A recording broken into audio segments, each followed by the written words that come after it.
J'ai été un observateur ici depuis un moment, et j'ai enfin une histoire à partager. Je suis une mère de 32 ans vivant en Floride avec mon mari et nos enfants, Jamie et Evan.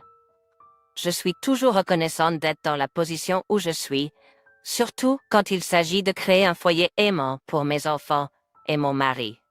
Malheureusement, mes beaux-parents ont toujours été critiques envers mon éducation parentale, et cela a été une source de tension entre nous depuis des années. Ma belle-mère Suzanne et mon beau-père Antoine ont tous les deux la soixantaine et ont une vision traditionnelle de l'éducation des enfants. Ils pensent que je suis trop indulgente avec mes enfants et que je ne les discipline pas assez. Ils sont toujours en train de me dire comment élever mes enfants et de me faire sentir que je ne fais pas du bon travail, ce qui m'irrite pour le moins du monde. Tu laisses les enfants manger autant de sucre? Ils auront toutes leurs dents qui tombent avant les miennes à ce rythme. C'est juste un caprice, son, les gars. Pour l'instant, oui. Et ensuite, tu vas les laisser mettre 10 cuillères à soupe de sucre dans leurs céréales ou quelque chose comme ça. Et maintenant, vos enfants vont être surexcités? Je pense vraiment que tu devrais leur faire manger plus de légumes. Ils mangent déjà plein de légumes. Eh bien, peut-être qu'ils n'en mangent pas assez. Regardez à quel point ils ont l'air mal nourris. Ils vont bien, maman. Ne fais pas attention à eux, Sophie. Sauf que moi, j'y faisais attention. Je n'appréciais pas que ces gens viennent dans ma maison et me disent comment élever mes enfants. C'était injuste et franchement un peu impoli. Je ne savais juste pas comment aborder la situation avec eux, étant donné qu'ils étaient mes beaux-parents. Mon incapacité à parler de leur comportement m'a conduit à me soumettre silencieusement aux critiques constantes qui ont lentement érodé ma détermination. Je me sentais devenir de plus en plus folle chaque jour. Parfois, ces gens m'appelaient juste pour me rappeler à quel point j'étais mauvaise en tant que mère. J'en parlais évidemment à mon mari qui comprenait ma situation, mais se sentait aussi assez impuissant, car, après tout, ils étaient ses parents.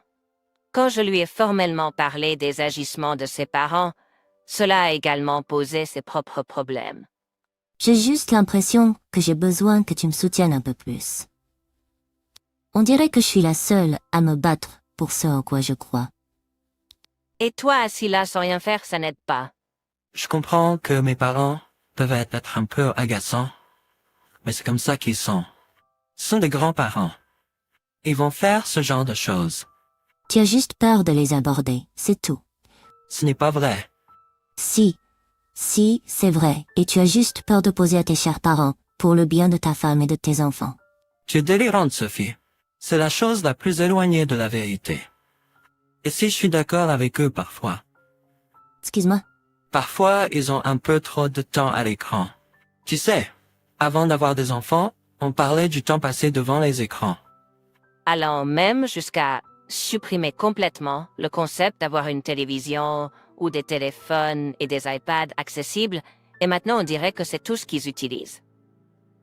D'accord, mais pourquoi tu agis comme si j'étais leur seul parent? Si tu as l'impression qu'ils ont trop de temps à l'écran, ce qui n'est que 4 fois par semaine, pour un total de 8 heures, d'ailleurs, pourquoi ne pas communiquer cela avec moi? Nant, pourquoi est-ce qu'eux-mêmes ont leur père dans leur vie, il n'est même pas là? Je suis là, je fais des choses. Ah oui, comme quoi? Dis-moi. Eh bien, je paie les factures et je joue avec eux parfois. Être parent, c'est bien plus que simplement payer les factures, Phil. Si j'avais su que c'est ce que tu allais dire, j'aurais sérieusement envisagé d'avoir des enfants avec toi en premier lieu. Wow. Ouais, je l'ai dit. C'est bien plus que faire ces choses. Tu oublies constamment leurs anniversaires et leurs événements sportifs. Tu ne leur lis même pas une histoire avant de dormir et tu ne t'occupes même pas d'eux quand ils ont un rhume ou quand ils sont contrariés. C'est moi qui prends tout le relais et c'est injuste. Ça suffit. Tu ne vas pas continuer à me manquer de respect dans cette maison. Tu sais que je suis un bon père, mais tu es la trop égoïste. Pour le voir, nous avons continué à nous disputer un peu plus. Aucun de nous ne pouvons clairement se mettre d'accord. Inutile de dire qu'après cette dispute, il y avait une certaine tension entre nous qui a été exacerbée lorsque cela s'est produit ensuite. Comme je l'ai mentionné précédemment, j'étais fatiguée du constant dénigrement et de la microgestion. Ce type de comportement mènerait évidemment quelqu'un à perdre la tête. Et oh boy, j'ai perdu la tête cet après-midi-là lorsque Sue et Eric ont décidé de faire leur visite infamante et inattendue, qui était un voile pour avoir l'occasion de me rabaisser et de juger mes compétences parentales et maternelles. Chérie, es-tu sûre que les enfants devraient jouer dehors à cette heure-ci? Ils vont se brûler, il fait trop chaud. C'est pour ça qu'ils ont de la crème solaire, Sue. Et en plus, ce n'est pas pour longtemps, juste 30 minutes environ, avant qu'ils aient besoin de prendre leur bain du soir. Mais quand même, bon sang. Pourquoi tu insistes toujours pour être une mauvaise mère? On essaie juste de t'aider. Oui, Sophie, c'est tout ce que nous voulons faire. J'apprécie toute l'aide, aussi non sollicitée qu'elle puisse être, mais je pense que je m'en sors bien. Merci. Si j'ai besoin de conseils, je les demanderai. Tu vois, Sue, je te disais que j'aimais pas cette bouche à elle. Elle est toujours si intelligente et brusque. Je suis désolée que tu ressentes ça. C'est juste une limite que j'ai exprimée. Et il semble que tu sois offensé. Bien sûr que nous sommes offensés. Comment peux-tu nous traiter ainsi? Nous sommes venus parce que tu nous manquais, toi et les enfants. Et c'est comme ça que tu nous parles. Non, vous êtes venu ici parce que vous vous ennuyez et que vous vouliez rabaisser et contrôler ma façon d'élever mes enfants. Quoi? C'est absurde. Tu t'es cogné la tête ou quoi? Comment peux-tu même penser ça? Attends que Phil rentre du travail. Tu le regretteras d'avoir parlé ainsi. Nous essayons juste de t'aider. M'aider avec quoi?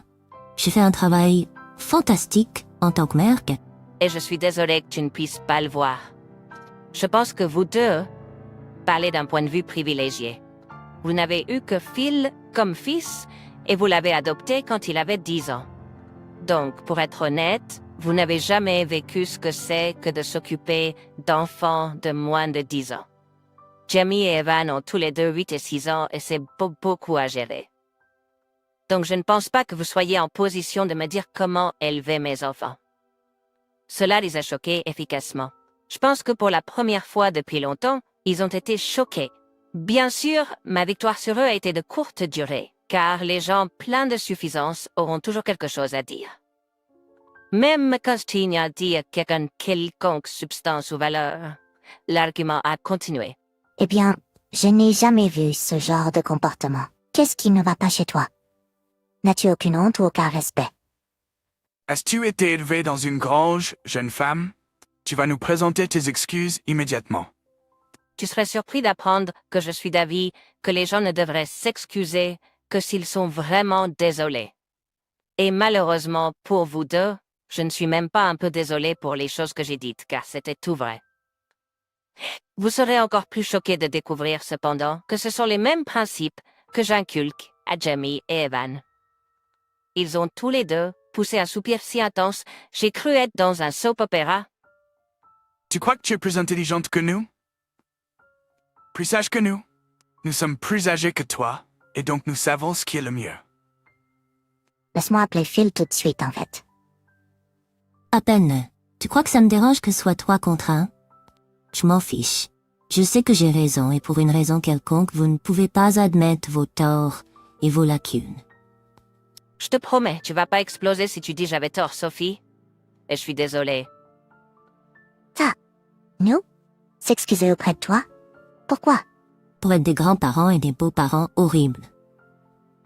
Hérodis, nous, tu es fun. Tu penses que c'est fou? Attends et tu verras. Alors que je sortais de la pièce pour calmer mes émotions, je me suis mise à réfléchir. Je savais que peu importe les mots que je dirais, ils ne seraient pas convaincus de descendre de leur piédestal. Ils avaient besoin de quelque chose pour le faire tomber et les ramener à la réalité et au monde réel.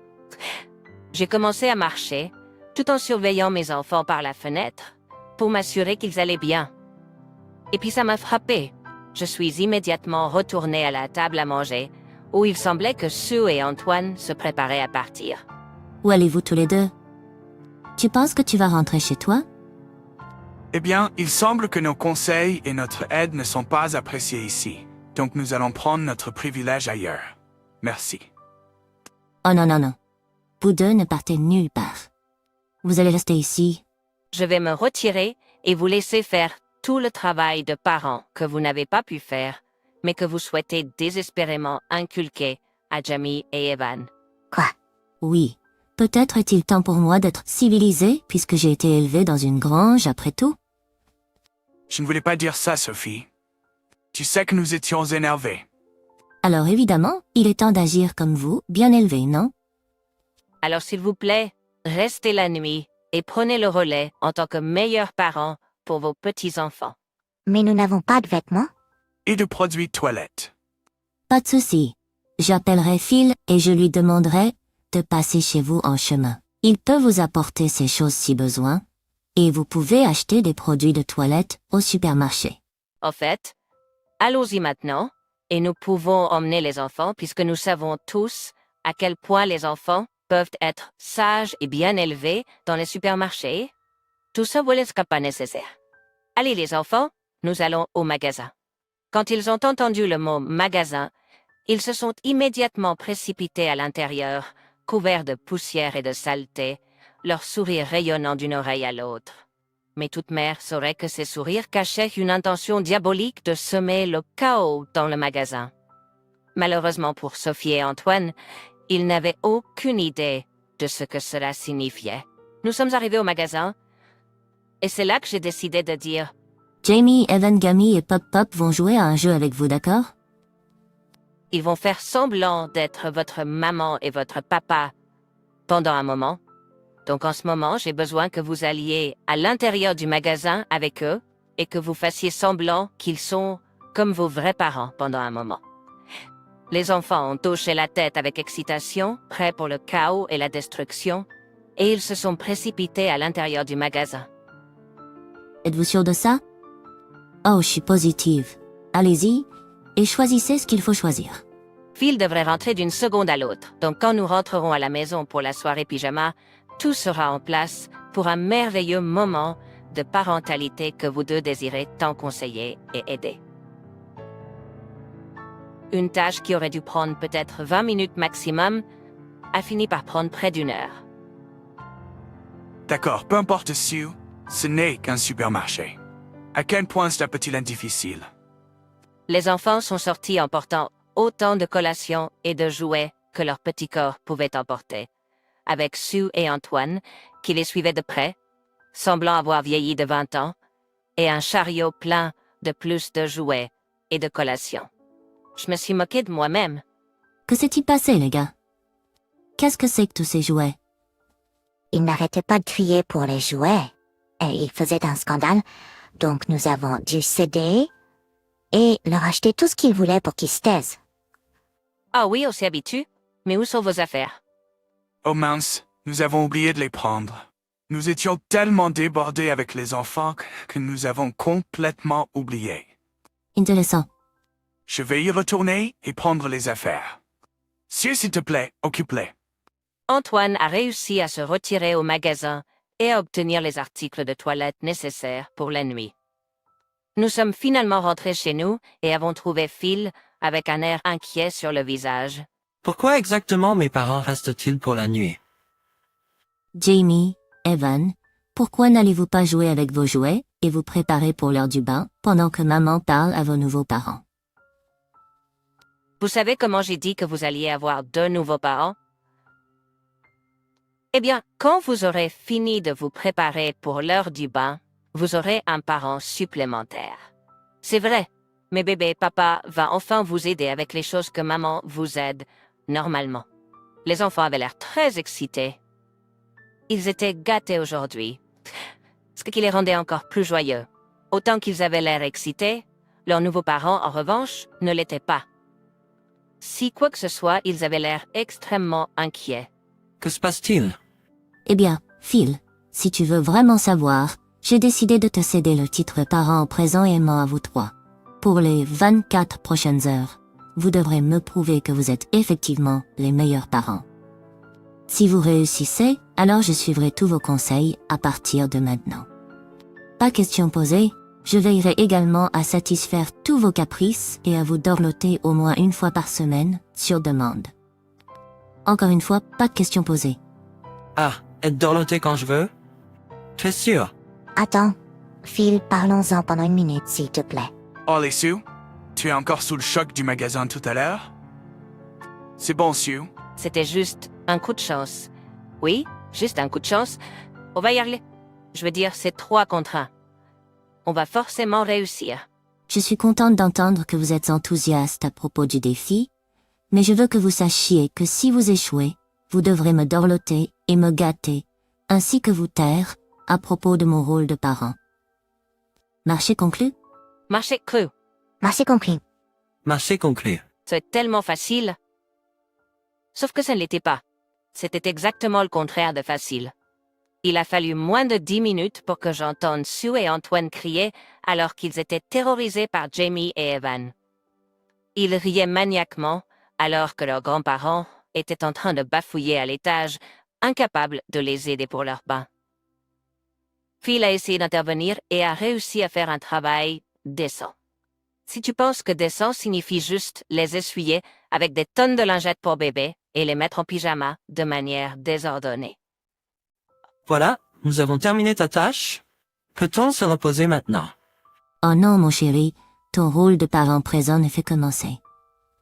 Maintenant, tu dois les divertir, de préférence avec du contenu éducatif, pendant que tu leur prépares le dîner. Oh, sinédérie. Après, tu dois les aider avec leurs devoirs et leurs travaux scolaires. Puis tu dois jouer avec eux et les mettre au lit, mais pas avant de leur lire leurs histoires préférées avant de dormir. Et une fois que tout cela est fait, je te dirai ce qui se passe le matin pour leur routine matinale. Quoi, il y a encore plus? Oh, tellement plus. Tu n'as même pas passé la journée avec eux. Tu vas être gâté, j'en suis sûre. Possible. Nous allons juste diviser les tâches. Je vais préparer le dîner pour eux. Sue, tu aides avec les devoirs d'école. Phil, tu joues avec eux et les mets au lit avec une histoire avant de dormir. On s'en sortira, les gars. Mais ils ne l'ont pas fait, je te dis. Antoine a pensé que ce serait intelligent de leur servir un dîner raffiné plein de saveurs qui ne faisaient pas encore partie de leur palais en développement. Je veux dire, qui donne des olives et du fromage feta aux enfants dans une salade de jardin? À la surprise de personne, sauf d'Antoine bien sûr, les enfants n'ont pas du tout aimé, s'assurant de montrer leur dégoût et leur désintérêt avec une bonne vieille crise de colère. Jamie, étant l'aîné, a simplement refusé de manger, tandis qu'Evan, étant encore un jeune enfant, a évidemment eu un caprice. Pendant que les nouveaux parents paniquaient, ne sachant pas quoi faire, je sirotais simplement mon thé à la camomille, en attendant que plus de chaos survienne. Antoine a cédé aux souhaits des enfants et a fini par commander une pizza pour la soirée. N'ayant pas la patience de leur à trouver les bonnes réponses par leur intellect, Phil n'était pas différent non plus. Son idée de jouer avec eux était simplement de les laisser regarder ce qu'ils voulaient à la télévision et sur l'iPad, allant activement à l'encontre de la règle stricte de ne pas dépasser 8 heures d'écran par semaine. As-tu dit qu'ils ont eu trop de temps d'écran? Aujourd'hui, c'est différent. Ils étaient trop excités. Peut-être que rester assis à un endroit et regarder un écran serait bon pour eux. Une logique terrible, mais bon. Regarde, je fais de mon mieux, d'accord? Eh bien maintenant, il est temps d'aller au lit. Alors va le faire, s'il te plaît. Ben, j'ai pu entendre Phil pleurer et se plaindre avec ses enfants difficiles, alors qu'ils étaient beaucoup trop excités pour aller au lit. Il lui a fallu 3 heures pour les mettre enfin au lit, et quand il a fini, j'ai remarqué qu'il est venu directement dans notre chambre et s'est effondré sur le lit. Phil, Sue et Antoine n'avaient aucune idée de ce qui allait leur arriver le matin. Mes enfants sont des lève-tôt, ce qui signifie qu'à 6 heures du matin, ils sont debout. J'ai donc eu la liberté de taper sur des casseroles et des poêles avec eux le matin, leur façon préférée de nous réveiller parfois. Qu'est-ce qui se passe? Kai est mort? Quel étau sera fait? À 6h15 du matin. Oh, bonjour les dormeurs. Désolé. Il s'avère que Phil et moi avons oublié de mentionner que c'est la façon préférée de nos enfants de nous réveiller le matin parfois. Phil était au courant et n'a pas pensé à nous le dire. Must have slipped his mind. He's learned to ignore it and sleep right through it, though. Not on my watch. Sue proceeded to wake up Phil and bring him to the assembly line. Today's tasks are going to be a lot of fun. First, you've got to get the kids to do their morning reflection meditation. Evan in particular hates this, so you have to convince him to be good. Then you can get them a healthy snack before they bathe for the day.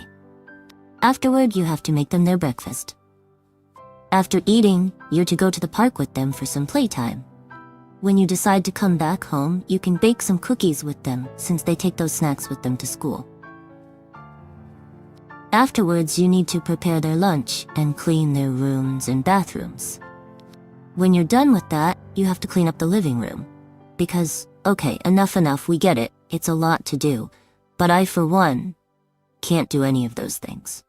I decided to accept defeat. I don't care. I was incorrect in my judgments earlier. Oh, you want to quit? Well, sorry, parenting doesn't work that way. Please, Sophie, when will you stop torturing us? It hasn't even been 24 hours.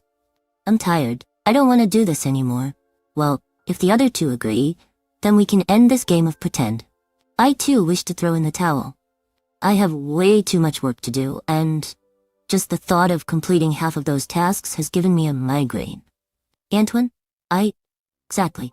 You three have made it a point to treat me like crap and call my parenting and mothering awful, when you three combined couldn't even complete 24 hours of active and present parenting. You're all pathetic. Thanks for the free pampering sessions, by the way. And come to think of it, I think I need some pampering right now. The day ended with 3 very grumpy people begrudgingly accepting defeat and pampering me all weekend. Revenge never felt so good. Ça a dû lui échapper.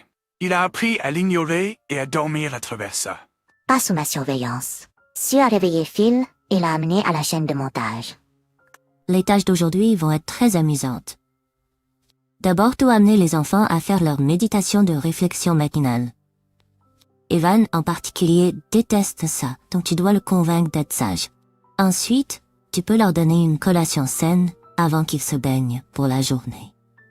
Après, tu dois leur préparer leur petit déjeuner.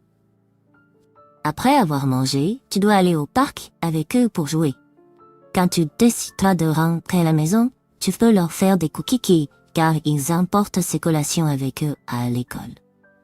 Ensuite, tu dois préparer leur déjeuner et nettoyer leur chambre et salle de bain. Quand tu auras fini, tu dois nettoyer le salon, car, bon, on a compris, c'est beaucoup à faire, mais moi je peux pas faire toutes ces choses. J'ai décidé d'accepter la défaite. Je m'en fiche. J'avais tort dans mes jugements précédents. Oh, tu l'as abandonné? Désolé, mais la parentalité ne fonctionne pas comme ça. Désolé, mais la parentalité ne fonctionne pas comme ça. S'il te plaît, Sophie, quand vas-tu arrêter de nous torturer? Ça ne fait même pas 24 heures. Je suis fatiguée. Je veux plus faire ça. Bon, si les deux autres sont d'accord, on peut mettre fin à ce jeu de rôle. Moi aussi, je veux jeter l'éponge. J'ai beaucoup trop de travail à faire. Et juste l'idée de terminer la moitié de ces tâches m'a donné un mal de tête. Antoine, exactement. Vous trois avez décidé de me traiter comme de la merde et de critiquer ma façon d'être parent et de m'occuper de mes enfants, alors que vous trois, ensemble, n'avez même pas réussi à être des parents actifs et présents pendant 24 heures. Vous êtes pathétique. Merci pour les séances de détente gratuites, d'ailleurs, et en y pensant, je crois que j'ai besoin de me faire dorloter en ce moment.